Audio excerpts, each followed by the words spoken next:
शिमगा पालखी नृत्य स्पर्धेत काळकाई पथकाने मारली बाजी। ठिकाण ठाणे कळवा खारलँड।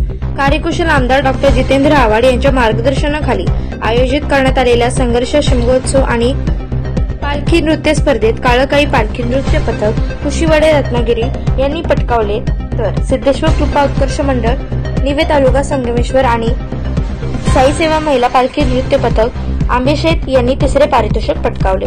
रविवार दिनांक 23 कळवा येथील भूमिपुत्र मैदान खारलँड कळवा येथे हा कोकणचा शिमगोत्सव पारंपरिक प्रकारे साजरा करण्यात आला होता। या प्रसंगी रत्नागिरीतील उक्षी या गावाची जागृत ग्रामदेवता देवी वाघजाई मातेची पालखी देवीचा कौल घेऊन करण्यात आली होती।